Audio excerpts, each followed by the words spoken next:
வாசுதேவேந்திர யோகீந்திரம் நத்வா ஞானப்ரதம் குரும் முமுக்ஷூணாம் ஹிதார்த்தாய தத்வபோதோபி தீயதே.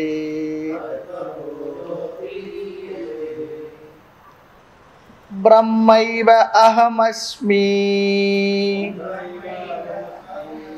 இதி அபரோக்ஷ ஞானேன நிகிலம் கர்ம பந்த விநிர்முக்த ஸ்யாத். பிரம்மைவ அஹமஸ்மி இதி அபரோக்ஷ ஞானேன நிகிலம் கர்ம பந்த விநிர்முக்த ஸ்யாத்.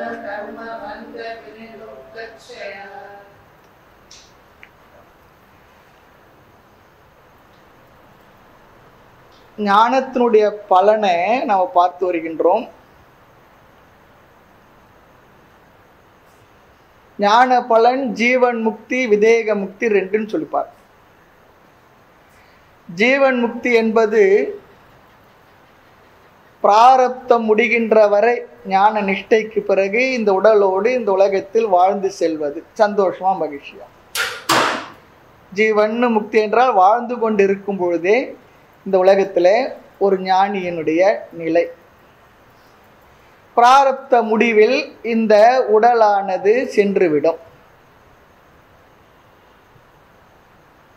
அப்படி இறந்த பிறகு அவனுக்கு பிறவி இல்லை. இத்துடன் ஜீவன் முக்தி தலைப்பை நாமும் பார்த்து முடிச்சிருக்கோம். இனி விதேக முக்தி அப்படி சொல்லி பார்க்கணும்னு நினைச்சேன். இந்த தலைப்பும் கூட இன்னைக்கு பூஜ்யர் ஸ்ரீ ஓங்காரன் சுவாமிஜி அவங்களுடைய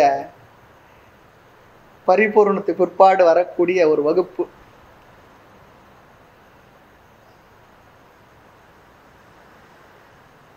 உடலோடு இருந்து ஜீவன் முக்தனாகவும் இப்பொழுது அந்த பரபிரம்மமாகவே அவர்கள் இருந்து கொண்டிருக்கிறார். தனி உடல் இல்லை, எங்கும் நிறைந்த ஒன்றாக இருந்து கொண்டிருக்கின்றார்.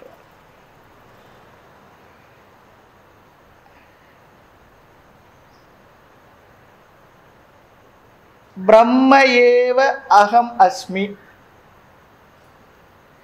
அகம் பிரம்ம ஏவ அஸ்மி. நான் பிரம்மமாகவே இருக்கிறேன். அகம் என்றால் நான், பிரம்ம ஏவ பிரம்மமாகவே தான் அஸ்மி இருக்கிறேன். நான் என்னை இந்த உடலாக மனதாக ஜீவனாக தனியானவனாக நான் நினைத்து கொண்டிருந்தாலும் கூட நான் என்ன பிரம்மமே,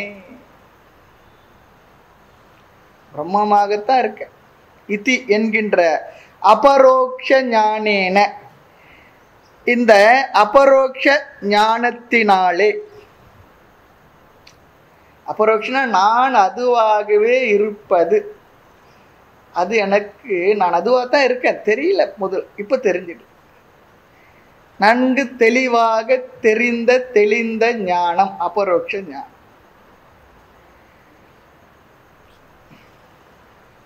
ஆக இந்த அபரோக்ஷ ஞானத்தினால் ரெண்டு பலன் சொல்லி பார்த்தோம். ஞான நிஷ்டையினால் வரும் ஜீவன் முக்தி என்ற பலன், அது பார்த்து முடித்தோம். உயிரோடு இருக்கும் பொழுதே மனதிலே இருக்கின்ற சோகம் நீங்குவது ஒரு பலன். அடுத்து இங்கே சொல்லக்கூடியது நிகில கர்ம பந்த விநிர்முக்த ஸ்யாத். இது விதேக முக்தியை குறிக்கின்றது. இரண்டாவது பலன் நிகிலம் சொல்லி சொன்னா அகிலம். அகிலம் என்றால் சர்வம், இந்த உலகம் அனைத்தும், சர்வம் அனைத்தும், எல்லாம் சொல்லி அர்த்தம். நிகிலம் சொன்னா அனைத்தும் என்னவா, கர்ம பந்த, எல்லா கர்ம பந்தத்தில் இருந்தும் விநிர்முக்தக ஸ்யாத், முக்தியை அடைந்தவன் ஆகின்றான். விநிர்முக்தக சொல்லி சொன்னா முக்தியை அடைந்தவன். விநிர் என்றால் நிச்சயமாக, சந்தேகமே இல்லை, முழுமையாக விசேஷேன முக்தக ஸ்யாத். எல்லா கர்ம வினை கட்டுக்களில் இருந்தும் இந்த ஞானத்தினால் விடுபட்டு முக்தியை அடைந்தவன் ஆகின்றான். நான் பிரம்மனாக இருக்கின்றேன் என்கின்ற தெளிவாக புரிந்த ஞானத்தினால் அவன் ஜீவன் முக்தனாக இருக்கின்றான் என்று பார்த்தோம். அவனே கர்ம பந்தங்கள் அனைத்திலிருந்தும் விடுபட்டு மீண்டும் அவன் பிறப்பதில்லை. ஆகவே விதேக முக்தனாகவும் இருக்கின்றான். கர்மநாசம்னா ஜீவன் முக்தி, சோகநாசம் ஜீவன் முக்தி, கர்மநாசம் விதேக முக்தி. நமக்கு பந்தத்தை மீண்டும் மீண்டும் பிறப்பு என்ற பந்தத்தை கொடுக்கக்கூடிய கர்மத்திற்கு அடைமொழி தான் பந்தம். கர்ம பந்தத்தினால் ஜென்ம பந்தம் பெற கற்பித்தது உன்னதருளே தாய்மன்னர் சொல்லுவார். ஆக கர்மம் என்கின்ற பந்தத்திலிருந்து வினிர்முக்தக விடுதலை அடைந்தவனாக சியாத் ஆகின்றான். ஆக கர்மநாசம் விதேக முக்தின்னு சொல்றாங்க. உடனே ஒரு சந்தேகம் வரணும், என்ன எல்லா கர்மம் என்றால் எத்தனையோ கர்மம் இருக்கா, கர்மா இருக்கா? அதுதான் கேள்வி. அதற்கு தான் அடுத்த பகுதி பதில். மூவித கர்மங்கள். கர்மாணி கதிவிதானி சந்தீதி சேத் ஆகாமி சஞ்சித பிராரப்த பேதேன திரிவிதானி சந்தி கர்மாணி கதிவிதானி சந்தீதி சேத் ஆகாமி சஞ்சித பிராரப்த பேதேன திரிவிதானி சந்தி. குருவே கேள்வியை எழுப்பி பதில் சொல்றார். கர்மாணி கதிவிதானி சந்தி இதி சேத்.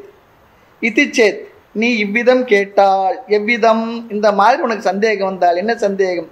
கர்மாணி கர்மங்கள், கதிவிதானி எத்தனை விதங்கள் இருக்கின்றன, ஹவு மெனி டைப்ஸ் ஆஃப் கர்மா அப்படி சொல்லி உனக்கு சந்தேகம் வந்தா சந்தி இருக்கின்றன என்ன கேட்டால் உடனே பதில் சொல்றார். ஆகாமி சஞ்சிதம் பிராரப்த பேதேன. பேதேன என்றால் வேற்றுமை. இந்த 3 விதமான வேற்றுமைகளுடைய கர்மங்கள் இருக்கின்றன, கர்ம பலன். ஒன்று ஆகாமி, ஆகாமிய வருவினை சொல்லுவாங்க.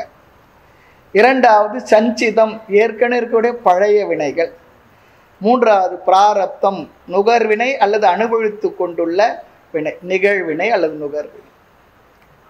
பேதே பேதேன திரிவிதானி சந்தி, 3 விதங்களாக இருக்கின்ற சிஷ்யான்னு சொல்றார். இனி இந்த 3 விதமான கர்மாவை இங்கு பெயர்களை மட்டும் சொன்னார், இனி விளக்கப் போகின்றார். அடுத்து இந்த ஞானம் எப்படி இந்த கர்மத்தை எல்லாம் நீக்கப் போகின்றது என்பதை சொல்லுவார். இனி நாம் இந்த 3 கர்மங்கள் என்னென்ன என்பதை நாம் கொஞ்சம் பார்த்துட்டு அப்புறம் தான் நூலுக்குள்ளே நம்ம போக போகிறோம். ஒரு சின்ன ஒரு விசாரம். இந்த கர்மா பற்றிய சில விதமான கருத்துக்களை நாம் மனசில் வாங்கிக்கணும். எவ்வளவுதான் விஷயம் நம்ம படித்திருந்தாலும் கூட இதை பற்றி தெளிவு நமக்கு இருந்தே ஆகணும். நிறைய பேர் இந்த கர்ம தத்துவத்தை தவறாக புரிந்துள்ளார்கள். அதனால் இந்த கர்ம தத்துவம் நமக்கு சோம்பலையும் பொறுப்பின்மையையும் போதிப்பதாக நிறைய பேர் நினைக்கிறாங்க. செயலின்மையையும் போதிப்பதாக, நம்முடைய வளர்ச்சியை தடுப்பதாகலாம் நினைக்கின்றார்.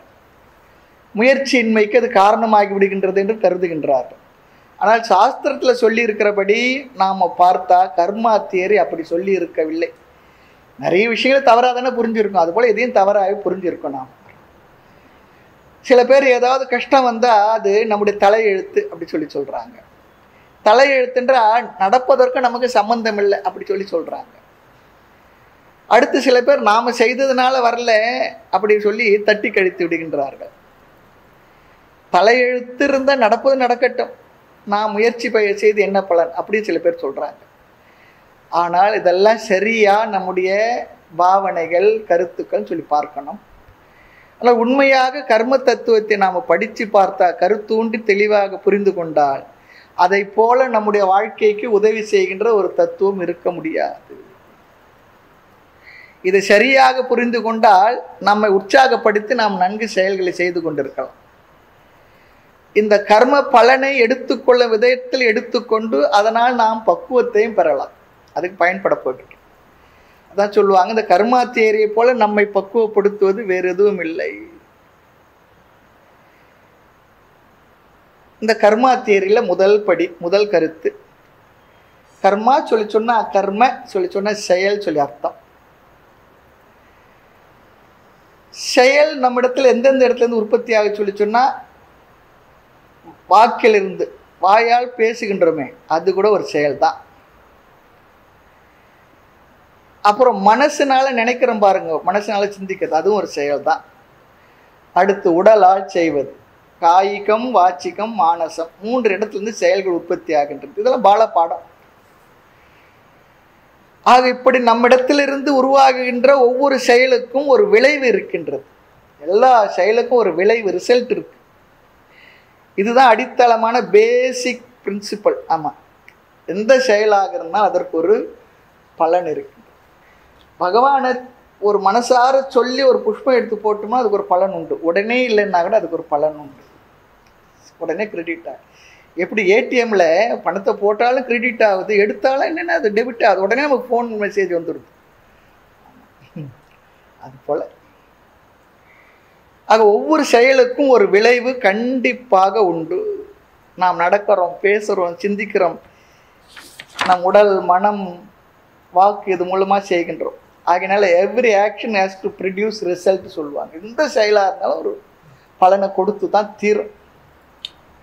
இதில் மாற்றமே இல்லையே. நான் ஒரு விளைவையும் செய்யாமல், ஒரு வேலையும் செய்யாமல் 1 மணி நேரம் சும்மாவே இருந்தேனே சொல்லி சொன்னேன். அந்த சும்மா இருந்ததுக்கான ஒரு ரிசல்ட்டாவது வந்து ஆகணும். சும்மா வீண் பொழுது போக்கணும்னா நல்ல பொழுது எல்லாம் ஆமாம் பாவமாவது வந்து சேரும். ஆமாம், அட்லீஸ்ட் காலத்தை வேஸ்ட் பண்ண பாவமாவது நமக்கு இருக்குன்னு சொல்கிறார். ஆக ஏதாவது ஒரு பலன் வராமல் இருக்காது. இதிலிருந்து நமக்கு தெரிந்து கொள்ள வேண்டியது என்னவா, செயல் என்று வந்து விட்டால் கண்டிப்பாக பலன் இருக்கும். அதற்கு பெயர் தான் கர்ம பலன் அப்படின்னு சொல்லி சொல்கிறார். கர்ம பலன், செயலினுடைய விளைவு. இது முதல் கருத்து. இரண்டாவது கருத்து, இந்த செயலினுடைய விளைவு இருக்கே அதை 2ஆக பிரிக்கின்றோம். ஒன்று அந்த விளைவு எப்படி இருக்குன்னா, ஒன்று திருஷ்ட பலன், இரண்டாவது அதிருஷ்ட பலன். அதிருஷ்ட பலன், திருஷ்ட பலன் சொல்லி சொன்னா நம்ம கண்ணுக்கு தெரிகின்ற பிரயோஜனம். அதிருஷ்ட பலன் சொல்லி சொன்னா கண்ணுக்கு தெரியாத பலன். லக்குன்னு எடுத்துக்கூடாது. நம்ம சொல்ல பாருங்க, அவன் ரொம்ப அதிர்ஷ்டம்பா, அந்த அர்த்தத்தில் இல்லை. அதிர்ஷ்டம் சொல்லி சொன்னா திருஷ்டம், கண்ணுக்கு தெரியாதுன்னு அர்த்தம். இவ்வாறு கண்ணுக்கு தெரிகின்ற பலன் என்றும் கண்ணுக்கு தெரியாத பலன் என்றும் நம்ம இடத்துல இருந்து உருவாகும் செயலுடைய விளைவு 2ஆக பிரிக்கலாம். அதிர்ஷ்ட பலன் சொல்லி சொன்னா, ஏன் என் கண்ணுக்கு தெரியலன்னா, கண்ணுக்கு தெரியாதனால தான் அது அதிர்ஷ்ட பலன் சொல்றாங்க. கண்ணுக்கு தெரிஞ்சா அது அதிர்ஷ்ட பலன் சொல்ல மாட்டாங்க. ஆக திருஷ்ட பலன் என்றால் கண்ணுக்கு முன்னாடி தெரிவது, அதிர்ஷ்ட பலன் என்றால் கண்ணுக்கு தெரியாது. உதாரணம் பார்க்கலாம். நாம் ஒருத்தருக்கு ஒரு உணவு கொடுக்குறோம், அல்லது ஒரு உதவி செய்கிறோம், ஒரு அறிவை தரம், அல்லது ஒரு தானம் கொடுக்குறோம். இங்கே என்ன நடந்திருக்கான், உணவு பணம் இதெல்லாம் நம்ம இடத்துல இருந்து பிறருக்கு போயிருக்கு. ஒரு 100 ரூபாய் 200 ரூபா கொடுக்குறோம்னு வச்சுங்களேன், நம்ம பணம் போயிருக்கு. அதோட விளைவு என்ன, கண் முன்னே நம்முடைய பைசா போயிருக்கு, அல்லது கண் முன்னே நம்ம ஏதோ கொடுத்த பொருள் போயிருக்கு. அது திருஷ்ட பலன். ஆனால் அதனோட விளைவு என்னன்னா, அந்த விளைவு பேர் தான் அதிர்ஷ்ட பலன். அது கண்ணுக்கு தெரிவதில்லை. இது 2வது கருத்து. எந்த செயலும் ஒரு பலனை கொடுக்கும். அந்த பலன் கண்ணுக்கு தெரிந்த பலன், கண்ணுக்கு தெரியாத 2 பலன், திருஷ்ட பலன் அதிர்ஷ்ட பலன். 3வது கருத்து இல்லை, இந்த அதிர்ஷ்ட பலன் உடைய விளைவு என்ன, அதிர்ஷ்ட பலன்னா என்ன பார்த்தோம்னா, அதிர்ஷ்ட பலன் 2ஆக பிரிக்கப்படுகின்றது. நல்லா ஞாபகம் வச்சுங்க, அப்படியே படிப்படியா. முதல் பலன் பாபம், 2வது பலன் புண்ணியம். ஏன் சாமி முதலே புண்ணியம் சொல்லுங்கன்னா சொல்லலாம், புண்ணியம் அல்லது பாபம். அதிர்ஷ்ட பலனும் 2 இருக்கு, புண்ணிய பாபம் விளைவு. புண்ணியம் வந்து நமக்கு தெரியறது இல்லை. நம்ம சொல்லுவோம், ஆமாம் புண்ணியம் வருது பார்த்தாங்களா, தப்பு செய்தோம்னா பாவம் வருது பார்த்தியான்னு சொல்லுவாங்க. பாவம் என்றால் பயமின்றி செய்ய இந்த ஜீவனுக்கார் போதம் தெரித்தார் பராபரமே, தாய்மனார் சொல்லுவார். ஒருத்தர் உதவி பண்ணணும்னு சொல்லி சொன்னா அந்த உதவி செய்த அளவுக்கு நமக்கு புண்ணியம் வரும். ஒருத்தருக்கு தப்பு செய்தோம்னா அந்த அளவுக்கு நமக்கு நிச்சயமா பாவம் வரும், வராது போகாது. ஆக திருஷ்ட பலன் என்பது ஒரு லாஸ் இல்லையா, ஏதோ பொருளோ பணமோ. அது அதிர்ஷ்ட பலன் புண்ணியம், அது என்னென்ன, அது கெயின், அப்படிதான் எடுத்துக்கணும். அப்போது இந்த செயலுடைய விளைவு திருஷ்ட அதிர்ஷ்ட பலன் எப்படி பேலன்ஸ் ஆகுதுன்னு ரொம்ப அழகாக சொல்லுவாங்க. Double entry system of book keeping, அக்கௌண்டன்சியில் முதல் சொல்லி கொடுக்குற பாடம். அப்போ படிக்கும்பொழுது பார்த்துருக்கோம். இந்த இடத்துல போட்டு அந்த இடத்துல போட்டு என்ன பண்ணுவாங்க, ஃபிகரை டேலி பண்ணிவிடுவாங்க, ரெண்டுமே டேலி ஆகிடும். திருஷ்ட பலன் பார்த்தா லாஸ் இருக்குது, அதிர்ஷ்ட பலன் பார்த்தா கெயின், ரெண்டுமே என்னென்ன ஈக்குவல் ஆகிடுச்சு. நம்ம எடுத்த பொருள் போயிருக்கு, ஆனால் புண்ணியம் சேர்ந்துருக்கு. அல்லது தப்பு பண்ணியிருக்கோம், அங்கே பாவம் வந்து கிரெடிட் ஆகிடும். ஆக இந்த புண்ணிய பாவம் என்கின்ற பலன்கள் கண்ணுக்கு தெரிவதில்லை. கண்ணுக்கு தெரியாதனால தான் அது அதிர்ஷ்ட பலன் சொல்லியிருக்கோம். இந்த இடத்துல தான் இது வரைக்கும் சரி புரியுது. இந்த இடத்துல தான் சாஸ்திரத்தை நாம் நம்ப வேண்டியது இருக்கு. கொஞ்சம் லாஜிக்காக திங்க் பண்ணால் கூட போதும். ஆனாலும் சாஸ்திரத்தின் துணை இருந்தால் தான் இதை நாம் எடுத்துக்கொள்ள முடியும் சரியாக. இந்த அதிர்ஷ்ட பலன் நாம் நம்பியே ஆகணும், ஏற்றுக்கொண்டே ஆகணும். ஆக சாஸ்திரம் சொல்கின்றபடி தான் நாமளும் போகணும். அப்போது அதிர்ஷ்ட பலன் பாப புண்ணியம். இந்த பாவத்துக்கு என்ன சுவாமி உதாரணம் சொல்லி சொன்னால், இன்னொருடைய பணத்தை நாம் எடுத்துட்டோன்னு வச்சுக்கோமே, திருஷ்ட பலன் என்ன, பணம் நமக்கு வந்தாச்சு, ஆனால் பாவம், பணம் நமக்கு வந்திருக்கு, நமக்கு என்ன பாவமும் வந்திருக்கு. ஆனால் அவருக்கு என்னன்னா பணத்தை விட்டார், அவருக்கு பாவம் மைனஸ் ஆயிருக்கு அவருதுல. ஆக திருஷ்ட பலன் கெயினாகவும் இருக்கலாம், லாஸாகவும் இருக்கலாம், புண்ணியமாக இருக்கலாம், பாவமாகவும் இருக்கலாம். இது மூன்றாவது கருத்து. நான்காவது கருத்து, இந்த பாவ புண்ணியம் என்பதை எது நிர்ணயிக்குது, இதோட அடிப்படை என்ன, அது ரொம்ப முக்கியம். இது பாவம் இது புண்ணியம் என்பதற்கு எது சாஸ்திரம் தான் பிரமாணம் என்பது நமக்கு தெரியும். ஆனால் இங்கே என்னென்ன சிம்பிளாக நம்ம பார்க்கும்பொழுது, எதன் அடிப்படையில் இந்த அதிர்ஷ்ட பலனில் பாவம் புண்ணியம் சொல்லி நிர்ணயிக்கின்றோம், அது அப்படி மாறுவதற்கு அடிப்படை என்ன என்றால் நம்முடைய பாவனை, ஆட்டிடியூடு தான்.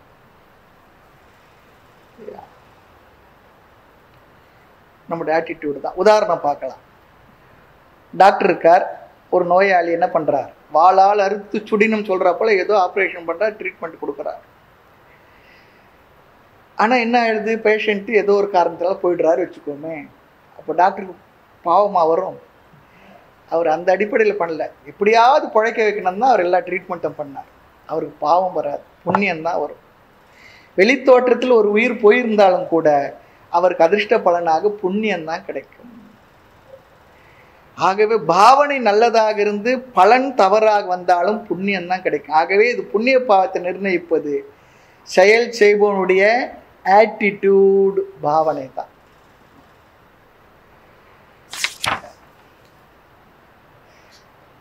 ஆக நம்முடைய பாவனை தான் பாவ புண்ணியத்தை நிர்ணயிக்கின்றது. சரி, அடுத்த ஐந்தாவது கருத்து, இந்த புண்ணிய பாவம் எப்படி வெளிப்படும், செயல்படும். ஐந்தாவது படி, பாவ புண்ணியம் எனும் அதிர்ஷ்ட பலன் வெளிப்படும் விதம் எப்படி. அதிர்ஷ்டம் என்கின்ற புண்ணிய பலன் சுகத்தை கொடுத்து தீரும். அதிர்ஷ்ட பலன் என்கின்ற பாபம் துக்கத்தை கொடுத்து தீரும். நல்லா மனசில் வச்சுக்கணும். ஆக பாவ புண்ணியம் என்கின்ற அதிர்ஷ்ட பலன் சுக துக்கம் என்ற பலனை கொடுத்து தீரும். சில நேரத்தில் ஒன்றும் இருக்காது, சந்தோஷமா இருக்கும். சில நேரத்தில் எல்லாம் இருக்கும், மனசு துக்கமா இருக்கும், ஏன்னு தெரியாது. எல்லாமே இதுதான் பாவ புண்ணியம் தான். நல்லா ஞாபகம் வச்சுக்கணும். அப்படி பலனை கொடுத்து அது தீரும். பாவத்தை கொடுத்து தீரும், புண்ணியத்தை கொடுத்து தீரும். இதுல இருந்து தெரிகின்ற ஆறாவது கருத்து, நமக்கு வருகின்ற இன்பத் துன்பங்கள் எல்லாம் பாவ புண்ணியத்தினோட விளைவே. நம்ம வாழ்க்கையில சொல்லுவோம், நான் என்ன பண்ணணும் எனக்குன்னு வந்து வாய்ச்சிது சொல்றோமா இல்லையா? யார் யார் மூலமா வரலாம். ஆமா, பையன் ரூபத்தில் வரலாம், மாமியார் ரூபத்தில் வரலாம், மாமனார் ரூபத்தில் வரலாம், கணவன் ரூபத்தில் வரலாம், மனைவி ரூபத்தில் வரலாம், பக்கத்து வீட்டுக்கார் ரூபத்தில் வரலாம், எதிர் வீட்டுக்கார் ரூபத்தில் வரலாம், யார் யார் விதமாக வரலாம். சும்மா வீட்டில் இருவோம், சேல்ஸ்மேன் ஒருத்தன் போயிட்டு இருப்போம், எதோ கதவு தொட்டோம், அவன் மூலமாக நமக்கு துக்கம் வரலாம், சந்தோஷம் வரலாம், சொல்ல முடியும். ஆக பாவ புண்ணியத்து விளைவு தான் நம்முடைய இன்பத் துன்பங்கள் எல்லாம். நாம் என்ன பண்ணியிருக்கோமா, நிறைய இந்த ஜீவன்கள் பிறவி எடுத்து நிறைய பாப புண்ணியங்களை நிறைய சேர்த்து வச்சிருக்கோமா. இப்போ கேள்வி என்னன்னா, எந்த பாபம் எந்த புண்ணியம் எப்பொழுது வெளிப்பட்டு துன்பத்தை தரும் சுகத்தை தரும்? இந்த கேள்விக்கு தான் நம்ம முக்கியமாக பதில் பார்க்க போகின்றோம். இங்கு நாம் புரிந்து கொள்ள வேண்டிய கருத்து என்னன்னா, மனிதன் எனும் உயிரினம் பல ஜென்மங்களில் பாவ புண்ணியங்களை எல்லாம் நிறைய செய்திருக்கின்றான். அவைகள் எல்லாம் நம்முடைய அந்த கரணத்தில் காரண சரீரத்தில் நன்கு பதிவாகி இருக்கின்றது, ஸ்டோர் ஆகியிருக்கு. ஸ்டோர் ஹவுஸ் அல்லது வேர் ஹவுஸ் எதுன்னா நம்முடைய காரண சரீரம், நம்முடைய அந்த கரணத்தில் எல்லாம் பதிவாயிருக்கு, சம்ஸ்காரமா எல்லாம் கணக்கில் இருக்கு. ஆகவே இப்போ நம்ம என்ன நினைச்சோம், ஒவ்வொரு ஜீவன் இடத்திலும் பாப புண்ணியங்கள் நிறைய இருக்குன்னு சொல்லி புரிஞ்சுக்கணும். இந்த பாவ புண்ணியங்களில் எந்த உடலில் எந்த பிறவியில் நாம் சம்பாதிக்க முடியும்னு சொல்லி சொன்னால், மிருக உடலிலேருந்து பாவ புண்ணியத்தை சம்பாதிக்க முடியாது. அது பாவ புண்ணியத்தை கழிச்சிட்டு போகிறதா வந்துருக்கு, புதுசாக சேராது. செடி கொடிகளும் அப்படி தான். யார் பாப புண்ணியத்தை சேர்க்க முடியும்னு சொல்லி சொன்னால், மனித சரீரத்தில் வெளிப்பட்ட ஜீவர்கள் தான் பாப புண்ணியத்தை சேர்க்க முடியும் அல்ல கழிக்க முடியும். காரணம் என்னன்னா, ரொம்ப முக்கியமான ஒரு கருத்து இது. செயல் என்பது தர்ம ரூபமானது. தர்மத்தையும் கர்மாவையும் பிரிக்கவே முடியாது. எந்த செயலை எடுத்தாலும் நல்ல செயலாக அல்லது தீய செயலாக வரும். ஆக நல்ல செயலை செய்தால், சத்கர்மாவை செய்தால், தர்மத்தை செய்தால் புண்ணியமும், அதர்மமான கர்மத்தை செய்தால் பாபமும் வரும். அப்போது ஒரு மனிதனுக்கு தான் தர்ம அதர்ம விவேகம் இருக்குது. எது சரி எது தவறு என்கின்ற விவேகம் யாருக்கு இருக்குது? மனுஷத்துங்கிட்ட தான் இருக்குது, மிருகங்களுக்கு இல்லை. அது அதனுடைய ப்ரோக்ராம் லைஃப் வாழ்ந்துட்டு போயிட்டு, அது என்ன சாப்பிடணுமோ, ஒரு பசுன்னா என்ன சாப்பிடணும் அது சாப்பிடும், ஒரு சிங்கம்னா மான் அடித்து தான் சாப்பிட்டா அதனால் பாவம் வருமானதுலாம் இல்லை. அது அதனுடைய படைப்பு அப்படி இருக்குது. ஏன்னா அதற்கு வாழ்க்கை அப்படி பகவான் அப்படி ப்ரோக்ராம் பண்ணி அனுப்பி விட்டுட்டா, அதுக்கு மேலே செய்யாது. ஆனால் மனுஷனுக்கு தான் செயலை செய்யலாமா கூடாதா தர்ம அதர்ம விவேகம் இருக்கிறதுனால அவனுக்கு தான் பாப புண்ணியம் வரும். இது ரொம்ப முக்கியமானது. ரொம்ப அழகாக சொல்லியிருக்காங்க, சிஸ்டமேட்டிக்காக சொல்லியிருக்காங்க. நமக்கு சிஸ்டமேட்டிக் டீச்சிங்காக அல்லது கேட்கறதுக்கு நம்ம மனசில் இல்லாதனால நாமளும் என்னென்ன குழப்பிக்கிட்டு இருக்கோம். ஆகையினால இந்த தர்ம அதர்ம அடிப்படையில் கர்மா இருக்கிறதுனால, இந்த தர்ம அதர்ம அறிவு மனுஷனுக்கு இருக்கிறதுனால மனுஷன் தான் பாப புண்ணியத்தை சேர்த்துக்கிட்டோம். அடுத்து நாம் செயல் செய்து இறந்த பிறகு ஒருவனுடைய அடுத்த ஜென்மம் எதனுடைய அடிப்படையில்? தாய்மன்னர் சொல்றது போல, வேதாவை இவ்வண்ண விதித்தது ஏது என்னின் உன் வினைப்பகுதி என்பது. பிரம்மாஜி இடத்துல போய் அதை கேட்டேன், நான் என்னை ஏன் இப்படி படைச்சேன்னு சொல்லி கேட்டேன். நான் என்ன பண்ணும்பா, உன்னுடைய வினைப்பகுதின்னு சொல்லி சொல்லிட்டேன் இல்லையா? ஆண்டவ முகத்தை பார்க்கணும், அவனிடம் ஒன்னே ஒன்று கேட்கணும், ஏண்டா சாமி என்னை படைச்ச, என்னை படைக்கையில என்ன நினைச்சேன் இல்லையா?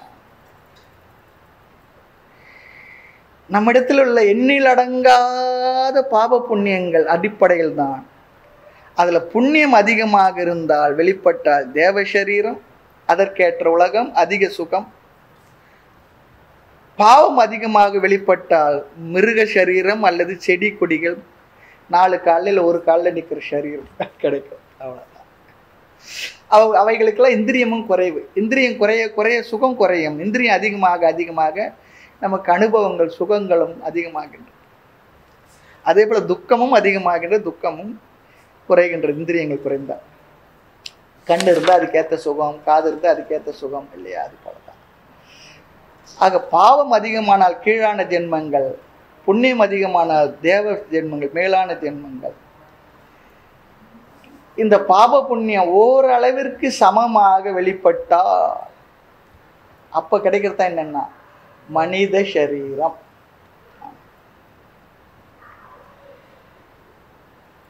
அதான் இங்க சொல்ற, ஜீவனிடம் ஏற்கனவே உள்ள பாப புண்ணியங்களில் ஒரு பெரிய தொகுதி இருக்காது, ஒரு பகுதி வெளிப்படுது. அந்த வெளிப்பட்ட கர்மா அதுல பாப புண்ணியம் ஓரளவிற்கு சமமாக, இந்த ஓரளவுக்குன்றதை கொஞ்சம் அண்டர்லைன் பண்ணணும். ஆமா, அழுத்தமா சொல்லணும். ஏனென்றால் சில பேர் அதிக துக்கப்பட்டுக்கிட்டு இருக்காங்க, சில பேர் அதிகமாக சந்தோஷத்தில் இருக்காங்க. அப்போ சமமாக தானே வரணும்னு சொல்லி சொன்னா, ஓரளவிற்கு சமமாக வெளிப்பட்டால் 50-50 சொல்கிறோம் பாருங்க. அது போல் 50-50 பிஸ்கெட் சொல்கிற போல இங்கே சமமாக வெளிப்பட்டால் ஓரளவிற்கு இந்த மனித சரீரம் கிடைக்கும். அதனால தான் சொல்லுவோம், மனிதனாக உடல் எடுத்து விட்டால் நிச்சயமாக பாவ புண்ணியங்கள் அதுக்கு தகுந்த சுகதுக்கம் வந்தே தீரும். ஆமாம், வராத போகாது.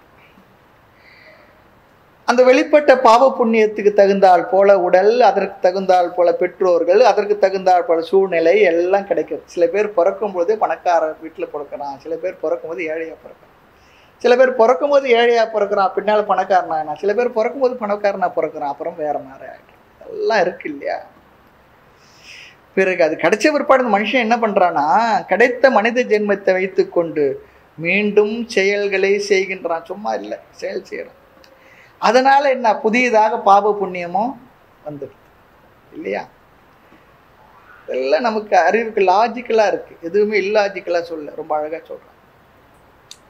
ஆக ஏற்கனவே ஜீவனிடத்தில் உள்ள எண்ணிக்கை கடங்காத பாவ புண்ணியத்துடைய சேர்க்கை, அந்த எண்ணிக்கை கடங்காத பாவ புண்ணியத்துடைய சேர்க்கை தான் என்ன சொல்றோம், சஞ்சிதம் சொல்லி சொல்றோம். சஞ்சித கர்மா சாஸ்திரத்தின் வார்த்தை. சஞ்சிதம் சொல்லி சொன்னா சம்யக்கு ஜிதம் அல்லது ஆர்ஜிதம், நம்மால் நன்கு சேர்க்கப்பட்டது, நம்மால் நன்கு விளைவிக்கப்பட்டது, உருவாக்கப்பட்டது. ஆக சஞ்சித கர்மா சொல்லி சொன்னா ஒவ்வொரு ஜீவர்களுக்கு இருக்கக்கூடிய கர்மா அல்லது பாப புண்ணியத்தினுடைய ஒரு குவியல், பாப புண்ணிய குவியல். அது எவ்வளவு இருக்கு சாஸ்திரம் சொல்றது, அதை எண்ண முடியாது, எண்ணிக்கைக்கு அடங்காத பாப புண்ணியம். அது இன்ஃபினிட் அப்படி சொல்லல, அதை கணக்கிட முடியாது. 7 கடல் மணலை அளவிடின் அதிகம் சொன்னார். அவ்வளோ ஆமா, இந்த பிறவி காரணமான பாப புண்ணியம். இப்போ இந்த சஞ்சித கர்மத்திலிருந்து வெளிப்பட்ட ஒரு கர்மா இருக்க, ஒரு பகுதி, அந்த பகுதி தான் அந்த மனித ஜென்மத்தை நமக்கு தந்திருக்கு. அந்த வெளிப்பட்ட கர்மம் இருக்கின்றது, அதற்கு சாஸ்திரம் தருகின்ற பெயர் பிராரப்த கர்மா. பிராரப்தம், பிராரப்தம் சொல்லி சொன்னா பிரகர்ஷேன ஆரப்தம், நன்கு வெளிப்பட்ட பாவ புண்ணியங்கள், நன்கு தடை இல்லாமல் வெளிப்பட்ட கர்மா, அதுதான் பிராரப்தம் சொல்லி நம்ம சொல்லுவோம். ஆமா, அது அவனுடைய பிராரப்தம். அப்புறம் கடைசியாக பிராப்தம் ஆகி போயிடுச்சு, பிராரப்தம். ஆமா, அவங்கவுங்க வந்து பிராப்தங்க அப்படி சொல்லி சொல்றோம் பாருங்க, அவங்க கொண்டு வந்து பிராரப்தம். வெளிப்பட்ட சொல்லி சொன்னாலே சஞ்சிதம் என்று சேர்க்கப்பட்ட கர்மாவிலிருந்து வெளிப்பட்டது. அதுக்கு ஒரு உதாரணம் சொல்லுவாங்க. கிராமங்கள்லாம் தானியத்தை கொண்டு வந்து குதிரில் போட்டு வைப்பாங்க. அப்புறம் என்ன பண்ணுவாங்க, கொஞ்சம் எடுப்பாங்க. அந்த வெளிப்பட்டு எடுத்தது தான் என்ன, பிராரப்தம். அப்புறம் அதை கொண்டு போய் வயலில் போட்டு என்ன பண்ணுவாங்க, விளைய வச்சு மறுபடியும் நிறைய விளைஞ்சி வந்தால் அதை கொண்டு மறுபடியும் அதில் போடுவாங்க. அந்த விளைஞ்சி வர்றது பாருங்க, அது ஆகாமி. இங்கே பார்ப்போம், அது மறுபடியும் என்ன ஆயிடுது, பழசில் போய் சேர்ந்துட்டு சஞ்சியத்தில் மறுபடியும். இதுதான் ரொம்ப அழகான உதாரணம். ஆக நன்கு குவியலான பாப புண்ணிய கர்மாவிலிருந்து ஒரு பகுதி வெளிப்படுகின்றது. இப்போ இந்த இடத்துல சேகரிக்கப்பட்ட கர்மா எவ்வளோ சொல்லி கேட்டா ஒரு பகுதி தான். அதில் எந்த பகுதி வெளிப்பட்டதுன்னு நம்ம சொல்லவே முடியாது. இதெல்லாம் கர்ம தத்துவத்தில் ஒரு அளவுக்கு தான் லாஜிக்கலாக நம்ம பார்க்க முடியுமே தவிர, அதற்கு மேல் நம்முடைய மனதை அமைதிப்படுத்திக்கணும். ஆமாம், அதில் கேள்வி மேலே கேள்வி கேட்டா பதிலே கிடையாதுன்னு தான் பதில். அனிர்வச்சனையை விளக்க முடியாது அப்படிதான் சொல்லுவோம். இந்த அளவுக்கு சொல்லி இருக்கு, புரிஞ்சுக்கோ, அவ்வளவுதான். ஆக எதையுமே ஓரளவுக்கு தான் தர்க்க ரீதியாக நம்ம பார்க்க முடியும். நான் பார்க்கின்ற கருத்துக்கள் அனைத்துமே இப்போ நான் பார்த்தாலும் தர்க்கத்துக்கு முரண்பட்டது தான். அதுக்குள்ள ரொம்பலாம் பார்க்க முடியாது. சாஸ்திரம் சொல்லியிருக்கு, அவ்வளோதான். கொஞ்சம் லாஜிக்கலாகவும் தெரிகின்றது, முடிஞ்சிட்டு. ஆக நாம் சேர்த்து வைத்த மொத்த பாவ புண்ணியம் சஞ்சிதம், அதுலேருந்து கொஞ்சம் வெளிப்பட்டிருக்கு பிராரப்தம். இனி பிராரப்தம் வெளிப்பட்ட பாவ புண்ணியங்கள் இருக்க, இந்த வெளிப்பட்ட பாவ புண்ணியம் என்ன பண்றதுன்னா, நாம தேர்ந்தெடுக்காத சூழ்நிலைகளை அது கொண்டு வந்து நம்ம இடத்துல சேர்க்கின்றது. கொரோனாவை நாமளா தேர்ந்தெடுத்தோம், எத்தனை சூழ்நிலைகள், புயல்ல நாமளா தேர்ந்தெடுத்தோம். அப்படி அந்த பிராரப்த சமயத்துல கூட்டு பிராரப்தம் அப்படிதான் சொல்றோம். பிராரப்தத்துல நாம கணிக்காத தேர்ந்தெடுக்காத சூழ்நிலைகள் நமக்கு வந்து அமைகின்றது. அது என்ன பண்ணுது, சுகதுக்கத்தை தந்து தீரணும். அப்ப நமக்கு தேர்ந்தெடுக்க சாய்ஸே இல்லை. நம்மிடம் கேட்டு யாரும் நான் ஆண் சரீரமா பெண் சரீரமா நம்மிட கேட்ட கர்மா நமக்கு பிறகு கொடுத்தது. இந்த அம்மா அப்பாவா, இந்த ஊர்லையா, இந்த இடத்துலையா, இப்படியா பிறக்கணும் அப்படின்னு சொல்லிட்டுலாம் அது கேட்டு பிறக்கல. அது வெளிப்பட்டுருக்கு, அவ்வளவுதான். இந்த நாட்டில் இந்த உறவினர்கள் இந்த சூழ்நிலையில பிறக்கணும் அப்படிலாம் சொல்லியிருக்காங்க. ஆக நமக்கு தேர்ந்தெடுக்க முடியாமல் இயற்கையாக அது வந்திருக்கிறது பிராரப்தம். பிறகு நாம் என்ன செய்கிறோமா, பிராரப்தத்தை கேபிட்டல் மாதிரி வைத்துக்கொண்டு அதனால் வந்த உடலை வைத்துக்கொண்டு சூழ்நிலை வைத்துக்கொண்டு நாம் மீண்டும் புதிய புதிய செயல்களை செய்து பாப புண்ணியத்தை சேர்க்கின்றோம். புரியுறது இல்லையா? இது வரைக்கும் புரியுது. 2 வேலை பண்ணிட்டு இருக்கோமா. ஒன்று, வெளிப்பட்ட பிராரப்தத்தை அனுபவித்து தீர்த்து கொண்டிருக்கிறோம். இது ஒரு கோணத்தில் நடந்துகிட்டு இருக்கு. அப்படி அனுபவித்து தீர்த்து கொண்டிருக்கும் பொழுது நாம் சும்மா இருக்கிறது இல்லை, புதியதாக வேறு சேர்த்துக்கிட்டு இருக்கோம், விளைவை சேர்த்துக்கிட்டு இருக்கிறோமா. அதான் சொல்றேன். மனித சரீரம் கிடைச்சிருந்தா மனித சரீரத்தில் செயலை செய்து சேர்த்துக்கிட்டு இருக்கிறோம். ஆகவே நம்முடைய வாழ்க்கையில் ஒன்று செய்பவனாக இருப்போம், இன்னொன்று அனுபவிப்பவனாக இருக்கும். ஆக செயலை செய்பவனாக செயலின் விளைவை அனுபவிப்பவனாக நாம் வாழ்ந்து கொண்டிருக்கணும். அப்போ என்ன நடக்கிறதுனா, நம்முடைய பிராரப்தம் என்கின்ற ஒரு செட் ஆஃப் கர்மா இருக்கே, அது இந்த உலகத்தை உடலையும் தந்து நாம் செயல்களை செய்து அனுபவிக்க மீண்டும் பாவ புண்ணியத்தை சேர்த்து கொள்கின்றோம். நம்ம சொல்ல, ஏன்பா பாவத்தெல்லாம் சேர்த்துக்கிற, மறுபடியும் எதுக்கு சேர்த்துக்கிற, ஏதோ வந்துட்டோம் நிறைய மறுபடியும் எதுக்கு சேர்த்துக்கிறலாம் சொல்லுவோம் பாருங்க. ரெண்டுமே நடந்துக்கிட்டு. ஆக இந்த புதியதான பாப புண்ணியம், இந்த பிறவியில் செய்வதால் வருகின்ற பாப புண்ணியம், அந்த பாப புண்ணியத்திற்கு, அந்த கர்மாவிற்கு பெயர் தான் ஆகாமி வருவினை. சஞ்சிதம் முதல்ல இருக்கிறது பழைய வினை, பிராரப்தம் நுகர்வினை இப்போ நிகழ்ந்து கொண்டிருக்கிறது. இப்போ செய்கிற செயல்கள் மூலமாக வருவது தான் ஆகாமி. 3 கர்மா பேர் ஞாபகம் இருக்கணும்: சஞ்சிதம், பிராரப்தம், ஆகாமி. இந்த ஆகாமி கர்மா என்ன பண்ணுறதுன்னா, இந்த பிராரப்த கர்மா முடிந்து இந்த மனிதன் மரணம் அடைந்து விட்டால் அந்த ஆகாமி கர்மா மறுபடியும் என்ன பண்ணுறது, அந்த சஞ்சிதத்தில் போய் சேர்ந்துடுது. எப்படி ஒரு விவசாயி குதிரையிலேருந்து நெல்லை எடுத்து விளைய வச்சு மறுபடியும் விளைஞ்சதை கொண்டு போய் மறுபடியும் அந்த பழைய உரையிலே போடுறாரோ, அது போல சஞ்சிதத்தில் போய் ஆகாமி சேர்ந்துடுது. பிற்பாடு என்ன, அந்த சஞ்சிதம் இந்த பிராரப்தம் முடிஞ்சிடுச்சு, ஆகாமையில் போய் சேர்ந்துடுச்சு. அப்போ இப்போ இருக்க ஒரே கர்மா என்ன, சஞ்சிதம் தான். அந்த சஞ்சிதம் என்ன பண்ணோம், மறுபடியும் சூழ்நிலை எப்படி வருதோ அதிலிருந்து மறுபடியும் வெளிப்படும், மறுபடியும் செயல் செய்வோம், மறுபடியும் ஆகாமி. இப்படியே ஒரு சர்க்கிள் இருந்துக்கிட்டு. அப்போது கொண்டு வந்த வினையை முடிச்சுட்டு போகும்பொழுது பழைய வினையை கழிச்சோமா இல்லை சேர்த்துக்கிட்டோமா, அது புண்ணியமாக இருந்தாலும் சேர்த்து தான் இருக்கிறோம். ஆகையினால என்ன சொல்லுவாங்க, இந்த சஞ்சித கர்மாவை ஒரு நாளும் அனுபவித்து தீர்க்கவே முடியாது.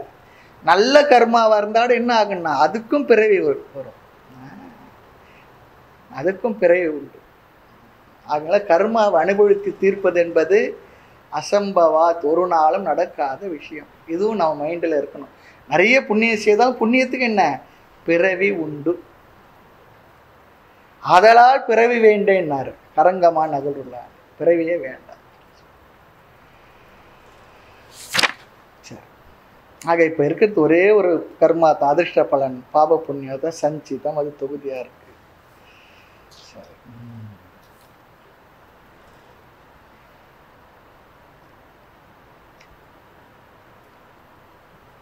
ஆக இதுலேயும் ஒரு விசேஷம் சொல்லுவாங்க. இந்த வெளிப்பட்ட பிராரப்தத்தில் கூட பிரபல பிராரப்தம், துர்பல பிராரப்தம், பலகீன பிராரப்தம், பல பிராரப்தம் சொல்லுவாங்க. பலகீன பிராரப்தம் என்னன்னா மாற்றத்துக்கு உட்பட்டது, பிரார்த்தனையாலோ மற்றதுனால முயற்சியில மாற்றத்துக்கு உட்பட்டது. பிரபல பிராரப்தம் என்பது மாற்றவே முடியாதது, அதை அனுபவிச்சு தீர்க்க வேண்டியதாக இருக்கு. ஆனால் ஆரம்பத்தில் எது பிரபல பிராரப்தம் எது துர்பல பிராரப்தம் நமக்கு தெரியாது. ஆகிய பிராரப்தம் கொண்டு வந்த சூழ்நிலைகளை நன்கு நாம் ஆராய்ந்து முயற்சி செய்து முடியாத பொழுதுதான் அதை பிரபல பிராரப்தம் ஒத்துக்கணுமே தவிர பல பிராரப்தம் ஒத்துக்கணுமே தவிர எடுத்த உடனே இது பலகீன பிராரப்தம் பல பிராரப்தம் நமக்கு தெரியாது. ஆமாம், அதனால தான் சொல்லுவாங்க, இந்த உடலை கொடுத்தது பிராரப்தம், எவ்வளவு காலம் இந்த உடலில் வாழப்போகிறோம்னு பிராரப்தத்தின் முடிவு தான். அந்த சக்திக்கு அப்பாற்பட்டு தேர்ந்தெடுக்க வாய்ப்பில்லாத சில சூழ்நிலையை கொடுக்கறதும் பிராரப்தம் தான். அங்கெல்லாம் நம்ம சாய்ஸே இல்லை. நாம் என்னதான் முயற்சி செய்து பிராரப்தம் சூழ்நிலை கொடுக்கும். ஆனால் சூழ்நிலையை எவ்வளவு தூரத்துக்கு அதை நாம் சரிப்படுத்த முடியுமோ முயற்சி பண்ணணும். முயற்சி செய்து முடியலைன்னா ஏற்றுக்கொள்ள வேண்டும். அடுத்து அந்த சூழ்நிலையினால் உடல் மனம் தாக்கப்படும் பொழுது, அந்த உடல் மனம் தாக்கப்படும் பொழுது நம்முடைய மனதில் அதை எந்த அளவுக்கு எடுத்துக்கொள்ள வேண்டும் என்பது அந்த சக்தி நமக்கு பகவான் கொடுத்துருக்கிறார். அதை பயன்படுத்தணும்னு சொல்லி சொல்கிறாங்க. அதுதான் வில் பவர். பிராரப்தம் தான் மனதின் சோகத்துக்கு காரணம். அது நீங்கவே நீங்காது அப்படி சொல்லி சொன்னால் ஜீவன் முக்தியே வராதுன்னு சொல்கிறாங்க. இறந்த பிற்பாடு தான் முக்தின்றதுலாம் வரணும். ஆமாம் இல்லையா? உடலை விட்ட பிற்பாடு தான் முக்தி என்பதெல்லாம் பேசணும். ஆனால் ஜீவன் முக்தியை பற்றி சாஸ்திரம் பேசியிருக்கு. ஆகவே என்ன நமக்கு தெரிகின்றது? பிராரப்தம் கஷ்டமான சூழ்நிலை கொண்டு வந்து தரும். அதில் கஷ்டப்படுறது, அந்த கஷ்டத்தை எந்த அளவுக்கு எடுத்துக்கொள்வது என்பது நம்முடைய புருஷார்த்தம் நம்ம கையில் இருக்குன்னு சொல்கிறார். மனித ஜென்மத்தில் உள்ள மனிதர்கள் கையில் இருக்கின்றது. ஆக பிராரப்தம் என்பது உண்மையிலேயே வெளி சூழ்நிலையில் அல்லது சங்கடமான சூழ்நிலையை கொடுத்தாலும் கூட எந்த அளவிற்கு சங்கடப்படுகின்றோம் சோகப்படுகிறோம் என்பது நாம் இந்த ஜென்மத்தில் அடைந்த அறிவு மனப்பக்குவம் அதன் அடிப்படையில் இருக்கின்றது. அதை இக்னோர் பண்ணுறோமா, அதை ரொம்ப பாராட்டுறோமா, அல்லது அதை நாம் அனுபவித்து தீர்க்கிறோமா, அமைதியாக ஏற்றுக்கிறோமா அப்படின்றதெல்லாம் இந்த ஜென்மத்தில் நமக்கு கிடைச்ச அறிவு பக்குவத்தின் அடிப்படையில். ஆகவே எதையுமே முழுமையாக பிராரப்தம் என்று விட்டு விடாதே. அது மட்டும் இல்லை, ஒரு சங்கடமான சூழ்நிலை வந்து நிற்கின்றது, அதை பிராரப்தம் என்று எடுத்துக்கொள்வதா ஏற்றுக்கொள்வதா முயற்சி செய்து மாற்றுவதா சொல்லி சொன்னால் சாஸ்திரம் சொல்கிறது, எந்த ஒரு அனர்த்தமான சூழ்நிலை சந்தித்தாலும் அதை மாற்றுவதற்குத்தான் நாம் முழு முயற்சி செய்ய வேண்டும். அதில் காம்ப்ரமைஸே இல்லை. முழு முயற்சிக்கு பிறகு அந்த சூழ்நிலை எந்த அளவுக்கு மாறுகின்றது அல்லது மாறவே இல்லையோ அப்பொழுதுதான் நம்ம பிராரப்தத்தை பற்றி பேசணுமா. முயற்சி இல்லாமல் இதெல்லாம் பிராரப்தம் என்ற வார்த்தையை நாம் வாயிலிருந்து வரவே கூடாது. சில பேர் இந்த பிராரப்தம் என்பதை தவறாக புரிந்து கொண்டு முயற்சி இனிமேல் அது சோம்பலுக்கு அது மாற்றுன்னு சொல்லி நினச்சிக்கிறாங்க. சோம்பலாக இருக்குது அல்லது தலையெழுத்து சொல்லி சொல்கிறாங்க. அதெல்லாம் தவறுன்னு சொல்லி சொல்கிறாங்க. இதில் இன்னொரு கருத்து இருக்குது. நாம் பிறவி எடுத்த பிற்பாடு இந்த பிறவிலும் சில கர்மாவை செய்கிறோம். அதன் விளைவு ஆகாமி சொல்லி சொன்னோம். அந்த ஆகாமி என்பது இறந்த பிறகு போய் சேருதுன்னு சொல்லி சொன்னோம். சில பேர் என்ன சொல்லுவாங்கன்னா, இப்போ நான் அனுபவிக்கிற கஷ்டத்துக்கு இப்போ செய்தான் பாரு, அதனால தான் இவனுக்கு இந்த கர்மாவினால தான் அந்த கர்மாவினால தான் சொல்லிட்டு நீங்களும் நானும் சொல்ல முடியாது. எந்த கர்மாவினால எந்த விளைவு வந்ததுன்றது நாம் நிர்ணயித்து சொல்லவே முடியாது. கர்மனோ ககனோ கதிகி, நம்ம கர்மத்தினுடைய தன்மை என்னதென்று யாரால் நிர்ணயித்து சொல்ல முடியாது சொல்லி சொல்லுவோம். எப்போ செய்தது, எதனால் வந்தது, எப்போ வந்தது, இப்போ செய்ததால் வந்ததெல்லாம் நம்ம சொல்லவே முடியாது. சில நேரம் நம்ம அப்படி சொல்லலாம், அது கோயின்சைடும் ஆகலாம். ஆனால் அதையும் கூட நம்ம நிர்ணயித்து சொல்ல முடியாது.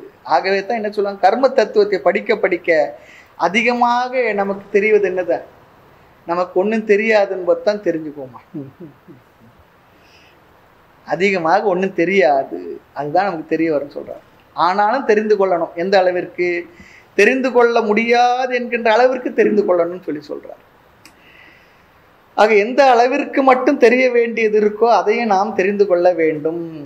காரணம், இந்த கர்மா இருக்கே சொல்ல, முதல் கர்மா எப்படி வந்து, இது ஒரு சைக்கிள், வட்டம். வட்டத்தில் எதை முதல் சொல்ல முடியும்? நீலக்கோடு இருந்தால் இது ஆரம்பம் இது முடியும், ஏதோ ஒன்று வச்சுக்கலாம். வட்டத்தில் எதை நாம் முதல் முடிவு சொல்ல முடியும்? ஆக ஜீவனிடம் இருக்கின்ற பாவ புண்ணியங்கள் காரண சரீரத்தில் சம்ஸ்கார ரூபமாக பாவ புண்ணியமாக அது அப்படியே உள்ளே இருக்கு. அந்த சஞ்சித கர்மத்திலிருந்து ஒரு சிறிய பகுதி வெளிப்படுகின்றது. அந்த வெளிப்பட்ட சஞ்சித கர்மத்துக்கு தான் பிராரப்தம் சொல்லி சொல்கிறோம். அந்த பிராரப்தத்தின் அடிப்படையில் சூழ்நிலைக்கு தகுந்தாற் போல உடலும் சூழ்நிலையும் வாழ்க்கையும் அமைகின்றது. பிராரப்தம் முடிஞ்ச உடனே உடல் போன பிற்பாடு அந்த ஆகாமி கர்மா சஞ்சிதத்தில் போய் சேர்ந்து விடுகின்றது. இனி இந்த கர்மா இருக்க ஞானிகள் அஜ்ஞானிகள் விஷயத்தில் என்ன ஆகின்றது, அது அடுத்த கருத்து. அஜ்ஞானிக்கு என்ன ஆகுது முதல் பார்த்துடுவோம். அஜ்ஞானி இடத்துல இருக்கக்கூடிய சஞ்சித கர்மம் பிராரப்தமாக வெளிப்பட்டு பிராரப்தத்தை அனுபவித்து கொண்டிருக்கிறான். இறந்த பிற்பாடு என்ன ஆகின்றது, இந்த ஆகாமே சஞ்சிதத்தில் சேர்ந்து விடுகின்றது இல்லையா. மறுபடியும் என்ன பண்ணுவான், மறுபடியும் அவனுக்கு பிராரப்தம் வெளிப்படும், பிறப்பான், மறுபடியும் அதை அனுபவிப்பான், மறுபடியும் ஆகாமி, மறுபடியும் பிறப்பான், மறுபடியும் அப்படியே போயிட்டு இருப்பான். பிறவி இப்படியே தொடர்ந்து கொண்டிருக்கு. புனரப்பி ஜனனம் புனரப்பி மரணம் புனரப்பி ஜனனி ஜடரேசம். இது என்ன பியூட்டி விசேஷம்னு சொல்லி சொன்னால், சஞ்சிதத்தில் கொஞ்சம் குறைஞ்சிடுச்சு, பிராரப்தத்தை கொண்டு வந்து அனுபவிச்சு முடிச்சிட்டேன் அப்படின்றது கிடையாது. முதலே பார்த்துட்டேன் இல்லையா, மறுபடியும் மறுபடியும் கூடுதலாக சேர்ந்துக்கிட்டே இருக்கும். ஆக பிறவி, செயல், அனுபவம், விளைவு, மறுபடியும் பிறவி, செயல், அனுபவம், விளைவு, இப்படியே போயிட்டே இருக்கு. இது அனுபவிச்சு தீர்க்க முடியாது. இதுதான் அஞ்ஞானியுடைய நிலை. ஞானியுடைய நிலை என்ன? நூலுக்குள் போய் பார்க்கலாம். ஞானியுடைய பாப புண்ணியம் என்ன ஆகின்றது, ஞானியுடைய சஞ்சிதம் என்ன ஆகின்றது, ஞானியுடைய பிராரப்தம் என்ன ஆகின்றது, ஆகாமி என்ன ஆகின்றதெல்லாம் அங்கே பார்ப்போம்.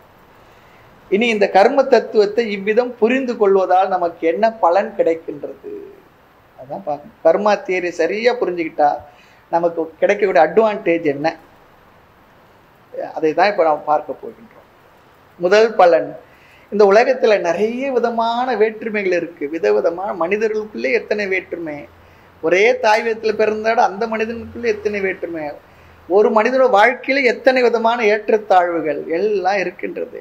இதெல்லாம் எதனுடைய அடிப்படையில், ஏன் இந்த வேற்றுமைகள், இது காரணம் என்ன சொல்லுவோம்? இல்லை, இதெல்லாம் இறைவனுடைய விருப்பம், அவர் என்ன நினைக்கிறாரோ அப்படி தான் இது பிறவி அப்படி சொல்லி சொன்னா, அப்படிப்பட்ட கடவுளை நாம ஏற்றுக்கவே மாட்டோம், வழிபட மாட்டோம். ஏன்னா அவருடைய விருப்பப்படி தான் சொல்லி சொன்னா இல்லையா. நான் தானே கிடைச்சேன், அதுக்கு கேட்பமா இல்லையா?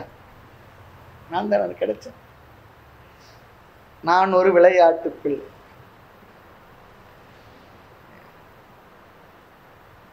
நீ உன்னுடைய செயலுக்கு நானா கிடைச்சேன் இல்லையா? அப்படி எடுத்துக்கிட்ட என்ன ஆகிடுனா, நம்ம ஊர் லோக்கலில் பாலிட்டிஷியன் போல் ஆகிடுவாங்க. வேண்டியவங்களுக்கு வேண்டாதவங்க விருப்பு வெறுப்புடையவர் ஆகிடுவார். ஆனால் திருக்குறளை சொல்கிறார், வேண்டுதல் வேண்டாமல் இல்லானடி சேர்ந்த விருப்பு வெறுப்பு அப்பாற்பட்டவர் கிடையாது. ஒருத்தருக்கு நல்லது கொடுக்குறார், ஒருத்தருக்கு மோட்சத்தை கொடுக்குறார், ஒருத்தருக்கு கட்டத்தை கொடுக்குறார், உடம்பு இதை கொடுக்குறார். ஆகவே இந்த உலகத்தில் இருக்கின்ற வேற்றுமைகளை நாம் ஏற்றுக்கொள்ள வேண்டும். இதெல்லாம் எதன் அடிப்படையில்னா கர்மத்தின் அடிப்படையில் இருந்தால்தான் நாம் ஏற்றுக்கொள்ள முடியும். இல்லைன்னா ஏற்றுக்கவே மாட்டோம். அது கடவுள் அவருடைய விருப்பப்படி செய்கிறாருன்னா அந்த கடவுளை நாம் கருணாகர கடவுள், நியாயாதிபதியாக நம்ம ஒத்துக்கவே மாட்டோம். அவர் விரும்பினா பண்ணுவார் அப்படி சொல்லி சொன்னால் அது சரியாகவும் இருக்காது. நிறைய கேள்வியெல்லாம் வந்துடும். ஆக இந்த ஜீவன் ஏன் இப்படி இருக்கின்றான்? பிறக்கும் பொழுது, பிறந்த பிறகு இல்லையா, சில பேர் பிறந்த பிறகு பாவத்தை செஞ்சு அழிஞ்சிட்டான்னா அது விஷயம் சரி, பரவாயில்ல, நியாயம் இருக்குது. ஆனால் பிறக்கும் போது ஒருத்தர் ஆரோக்கியமாக பிறக்கிறான், பிறக்கும்போது ஒருத்தர் ஆரோக்கியம் இல்லாத பிறக்கிறான், பிறக்கும்போது வேறு மாதிரி பிறக்கலாம், பிறக்கும்போது அறிவில்லாமல் பிறக்கிறான், வேறு மாதிரிலாம் பிறக்கிறானே, அவெல்லாம் பிறக்கிறதுக்கு என்ன காரணம் நம்ம சொல்லுவோம். சில பேர் அழகாக பிறக்கிறான், பிற பேர் அழகு இல்லாமல் பிறக்கிறான். இந்த வேற்றுமைக்கெல்லாம் எதனுடைய அடிப்படையில் பதில் சொல்ல போகிறோம்? அதற்கெல்லாம் பதில் என்ன தெரியுங்களா? அவருடைய கர்மத்தின் அடிப்படையில், ஈஸ்வரனுடைய இச்சையின் அடிப்படையில் இல்லை. ஜஸ்ட் லைக் தட் சொல்கிறாங்க பாருங்க. இயற்கை, பை சான்ஸ் அப்படிலாம் இல்லை. அந்த பதிலை சொல்லவே முடியாது, சொல்லக்கூடாது. பகவானுடைய விருப்பப்படின்னு சொல்லவே கூடாது, தப்பு. காரணம், பகவானுடைய விருப்பப்படி எந்த ஜீவனும் எந்த நிலைக்கும் செல்வதில்லை. ஆக கர்மத்தினுடைய அடிப்படையில், அந்தந்த கர்மத்தின் அடிப்படையில் அந்தந்த ஜீவர்களுக்கு அந்தந்த பிறவியை கொடுக்கின்றார். தாய்மன சொல்றார், கர்ம பந்தத்தினால் ஜென்ம பந்தம் கற்பித்தது உன்னதருளே சொல்லி சொன்னா, இவன் எப்படி பறக்கணும் என்பது அவர் நிர்ணயம் பண்ணல. ஒரு ஜட்ஜி என்ன பண்றாருன்னா, ரெண்டு தரப்பு கேஸு கேட்டுட்டு அவர் அதுக்கேற்ற ஜட்ஜ்மெண்ட் கொடுப்பார். இது நான் கொடுக்குற ஜட்ஜ்மெண்ட் அவர் கொடுக்கக்கூடாது. அதுதான் நியாயாதிபதி. அது கொடுக்குறாங்கன்னா அது விஷயம் வேற. கடவுள் என்னென்ன நடுவான கடவுள். ஆமாம், நடுவான கடவுளே என் வழக்கு தீராது விடுவதில்லை, நடுவான கடவுளே சொல்லுவார் தாய்மானவர். ஆகினால் அவருக்கு எடுத்துட்டு கொடுக்குற அந்த பிராது இருக்கே, நான் என்ன பண்ணுவா, வேதாவை இவ்வண்ண விதித்தது ஏதேன்னு உன்னைப்பகுதி என்பன். என்னையே அப்படி பிறக்க வச்சுன்னா அவர் சொல்றார், நான் என்ன பண்ணுவேன்பா, என் கையில இல்லை, உன்னுடைய வினையை பார்த்தா நீ இப்படி தான் பிறகுன்னு அதில் இருக்கு, நான் அப்படி தான் பண்ணியிருக்கேன், எனக்கு இதில் ஒன்றுமே இல்லை. அதுதான் இந்த வேற்றுமை. எல்லாவற்றும் காரணம் நம்முடைய சஞ்சிதத்திலிருந்து என்ன வெளிப்பட்டதோ. ஆகவே செய்ததெல்லாம் என்னென்ன, நான் தான். ஆக கர்மத்தின் அந்தந்த கர்மத்தின் அடிப்படையில், அந்தந்த பாப புண்ணியத்தின் அடிப்படையில் அந்தந்த ஜீவர்களுக்கு அந்தந்த உடல் கிடைக்கின்றது. இது முதல் கருத்து. ரெண்டாவது பிரயோஜனம் என்னன்னா, நாம் அனுபவிக்கக்கூடிய ஒவ்வொரு துயரத்திற்கும் இன்பத்திற்கும் நாம் தான் பொறுப்பு. ஏன்னா நாம் செய்த பாப புண்ணியத்தினாலே நமக்கு இந்த உடல் கிடைச்சிது. ஆகையினால அந்த பாப புண்ணியத்தினுடைய சுக துக்கத்தை யார் அனுபவிக்கணும்? நான் தான் அனுபவிக்கணும். அதுதான் ரொம்ப முக்கியம் இல்லையா? ரொம்ப அழகா சொல்றார் கருத்து. இல்லைன்னா செயல் செய்கிறவன் ஒருத்தன் பலனை அனுபவிக்கிற ஒருத்தனா ஆகிடும். அப்படியும் இல்லை, யார் செய்தாங்களோ அவங்களுக்கு தான் அது வந்து சேரும். அதனால தான் இறை தத்துவத்தை நியந்தா சொல்லுவாங்க. இந்த 1000 பசு இருந்தாலும் அந்த பசுனுடைய கண்ணுக்குட்டிங்க இருக்கே, அவிழ்த்து விட்டால் அதனுடைய தாய்கிட்ட தான் போகுமா. அதுபோல் அவரவர்கள் கர்மாவை தான் அவர்கள் அனுபவிக்க முடியுமே தவிர, அவர் கர்மா நான் அனுபவிச்சேன், ஏன் கர்மா அவர் அனுபவிச்சிட்டார் அப்படிலாம் இல்லை. ஆகவே இப்போ பார்த்த கர்ம தத்துவத்தின்படி ஒவ்வொரு ஜீவர்களுடைய சுகதுக்கங்களுக்கு அவர்களே பொறுப்பு. நன்றும் தீதும் பிறர் தர வாரா, நாமே நமக்கு தந்து கொண்ட விஷயங்கள். ஆமாம். ஆனால் சாதாரணமாக என்ன நினைக்கிறோம், ஒரு துயரம் கஷ்டம் வந்தால் கர்ம தத்துவத்தை தப்பாக புரிஞ்சுக்கிட்டு அவர் காரணம் இவர் காரணம், அவங்களால தான் இவங்களால தான், அது செய்தான் எது செய்தான் அப்படி மற்றவங்களை குறை சொல்லிகிட்டு இருக்கோம். ஆனால் எல்லாம் இவருடைய செயலினுடைய விளைவு தான். ஆக இந்த கர்ம தத்துவம் என்ன சொல்கின்றது, இன்று நீ இப்படி இருக்க காரணம் நீ முன்பு செய்த பாவ புண்ணியங்கள். இன்றைக்கு நீ அதை அனுபவிப்பானா இருக்கிற, நீ எப்படிப்பட்ட அனுபவிப்பானா போக்தாவா இருக்கிறான்னா முந்தி எப்படிப்பட்ட கர்த்தாவா இருந்து அப்படிப்பட்ட போக்தாவா இப்போ இருக்க. டாக்டர் என்ன சொல்லுவார்னா, இன்னைக்கு இருக்கக்கூடிய உடல் ஆரோக்கியத்துக்கு காரணம் நேற்று நீங்கள் என்ன சாப்பிட்டீங்க அதுதான். 4 பரோட்டா 8 வடை சாப்பிட்டேன்னு சொல்லி சொன்னால் அந்த உடம்பு எப்படி இருக்குன்னா, நேற்று என்ன சாப்பிட்டுன்னு கேட்பார் டாக்டர். நேற்று நான் 4 பரோட்டா சாப்பிட்டேன் 8 வடை சாப்பிட்டேன்னா அதான் இப்படின்னு சொல்லி சொல்லுவாங்க. நேற்று என்ன சாப்பிட்டோமோ அதுதான் இன்றைய ஆரோக்கியம். அதுபோல் நேற்று நாம் முந்தைய என்ன செய்தோமோ அதனுடைய விளைவு தான் இப்பொழுதே நம்முடைய விஷயங்கள். சில பேர் சொல்லுவாங்க, சாமி இதெல்லாம் வந்திருக்கு, எனக்கு தெரிஞ்சு நான் ஒன்றும் செய்யலை, எனக்கு தெரிஞ்சு ஒன்றும் செய்யலைன்னா அந்த கேள்வியிலே பதில் இருக்குன்னு. உங்களுக்கு தெரிஞ்சு செய்யலை ஆனால் தெரியாமல் அந்த கேள்வியிலே பதில் இருக்கு. அதுதான் சொல்றார். ஆக எனக்கு தெரிந்து செய்யலைன்றது சரியான கருத்து சொல்றார். சென்ற பிறவிலேயே எப்போவோ என்னவோ செய்திருக்கேன், அவ்வளோதான். ஆக வாழ்க்கையில் வருகின்ற சங்கடங்களுக்கு நமக்கு தெரிந்து எதுவும் செய்யலைன்னா சரி அந்த இதோட தெரியாமல் செய்திருப்போம் போல இருக்கு, அந்த மனதில் அந்த எண்ணம் வந்துட்டா வரக்கூடிய கஷ்டங்களை என்ன பண்ணுவோம், ஏற்றுக்கொள்கின்ற மனநிலை வரும். சரி நாம் இதை அனுபவிச்சு தீர்ப்போம். இல்லைன்னா என்ன பண்ணுவோம், மனசு ஏற்றுக்காது. ஏற்றுக்கொள்ளாமல் நமக்கு இருக்கிற துக்கத்தை விட அதிகமான துக்கம் என்ன தெரியுங்களா, ஏன் எனக்கு இப்படி வந்தது, ஏன் எனக்கு வந்தது, ஏன் எனக்கு வந்தது, இல்லை இதுவும் நான் செய்ததுனால தான் வந்திருக்கு, இப்போ செய்ய தெரியல எப்போ செய்தது இல்லையா, முன்பே செய்த வினை இங்கேனே வந்து மூண்டதுவே. பட்டினத்தார் சொல்கிறார், அவருக்கு தண்டனை கொடுக்கும் பொழுது நான் தெரிஞ்சு எதுவும் செய்யலை, இந்த பிறவி எடுத்து ஒரு தப்பும் செய்யலை, இப்போ செய்த தவறுக்கு இப்போ எனக்கு தண்டனை கிடைச்சிருக்கு போல சொல்லி ஒரு பாட்டில் அழகாக சொல்கிறார் அவருக்கு தண்டனை கொடுக்கும்போது. ஆக இது தெரிஞ்சுக்கிட்டா ரொம்ப நல்லது. இல்லைன்னா என்ன ஆகுதுன்னா, என் கஷ்டத்துக்கு நான் பொறுப்பு இல்லை, மற்றவங்க தான் சொல்லி அப்படி சொல்லி சொல்லி சொல்லி என்ன பண்ணுவோம், பிறரையும் கஷ்டப்படுத்தி நாமளும் தவறுக்கு மேல் தவறு செய்து கொண்டு இருக்கின்றோம். நம்முடைய தவறை நாம் உணர்ந்து விட்டோன்னு சொல்லி சொன்னால், நான் செய்த தவறுக்கு தண்டனை நிச்சயம் வரும் என்று தெரிந்து கொண்டால் அந்த மனது அமைதியாகி அந்த கஷ்டங்களை ஏற்றுக்கொண்டு வாழ்ந்து தீர்த்து சென்றுவிடும். ரொம்ப முக்கியமான ஒரு பெரிய பலன். சரி, ஆக இந்த பொறுப்பை நம்ம ஏற்றுக்கணும். நம் வாழ்க்கையில் நாம் அனுபவிக்கக்கூடிய ஒவ்வொரு கஷ்டங்களுக்கும் அனைத்து சுகங்களுக்கும் நான் தான் பொறுப்பு எனும் பொறுப்பை இந்த கர்ம தத்துவமானது ஏற்றுக்கொள்ள செய்கின்றது. சரி, இந்த பொறுப்பை ஏற்றுக்கொண்டால் என்ன பலன்? அடுத்த கேள்வி. சரி, பொறுப்பை ஏற்றுக்கிட்டேன் சுவாமி, அதனால எனக்கு என்ன பிரயோஜனம்னா 2 பிரயோஜனம் சொல்றார். வருகின்ற கஷ்டங்கள் அனைத்தையும் சங்கடப்படாமல் ஏற்றுக்கொள்வோம், அது முதல் பலன். கஷ்டத்தை கஷ்டமா பார்க்காமல் கஷ்டத்தை ஒரு தவமாக பிராயச்சித்தமாக ஒரு பரிகாரமாக பார்த்தோம் சொல்லி சொன்னா அந்த கஷ்டம் ஒரு அளவுக்கு தான். நிறைய பேர் இந்த குழந்தைங்க பாருங்க, ஊசி குத்தும் போது வர்ற வழி கொஞ்சம் தான், ஊசி குத்திடுவாங்களே ரொம்ப ரகலை பண்ணோம், ஊசி போட்ட பிற்பாடு அழுதுகிட்டே இருக்கும், போட்டது கூட தெரியாது.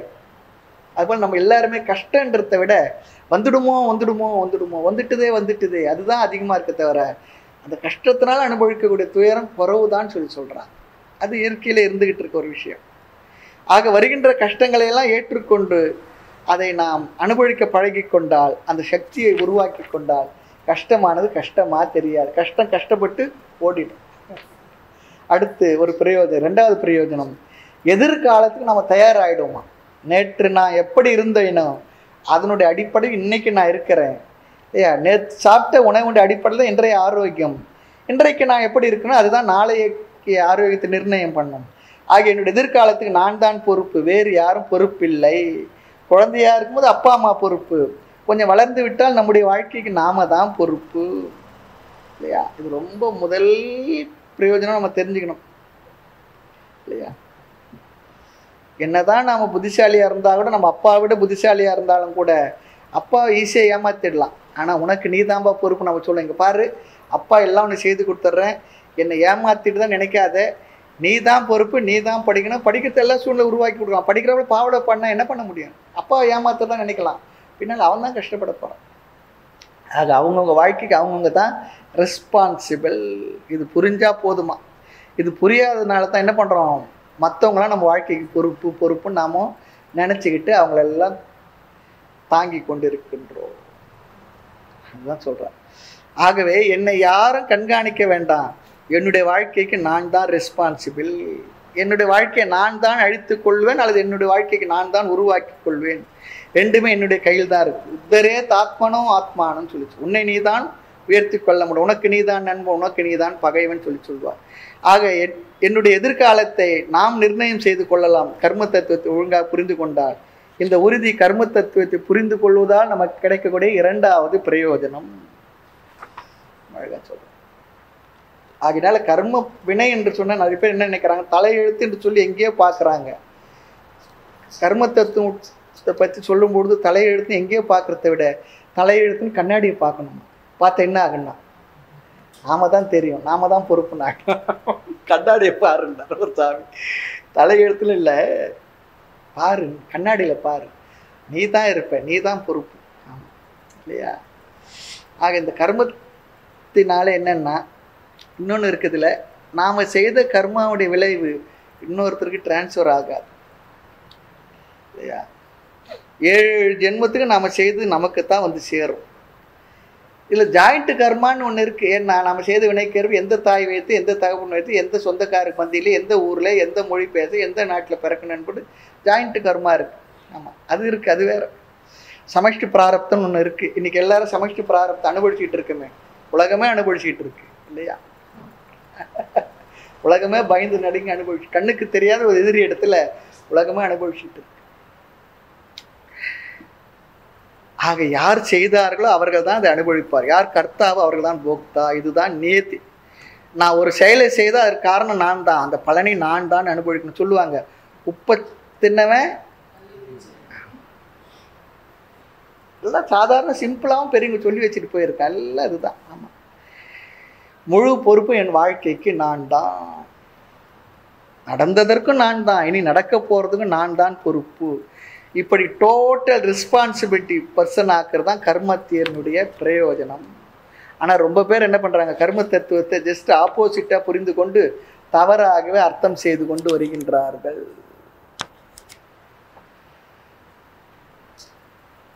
மேலும் கருத்துக்களை அடுத்த பார்க்கலாம். மூர்த்தி எல்லாம் வாழி, எங்கள் மௌன குரு வாழி, அருள் வார்த்தை என்றும் வாழி, அன்பர் வாழி பராபரமே.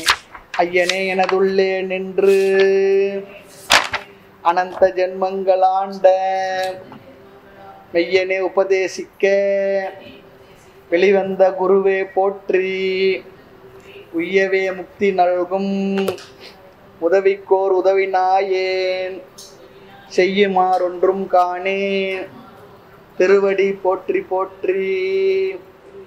ஓம் பூர்ணமத பூர்ணமிதம் பூர்ணாத் பூர்ணமுதச்யதே பூர்ணஸ்ய பூர்ணமாதாய பூர்ணமேவாவசிஷ்யதே.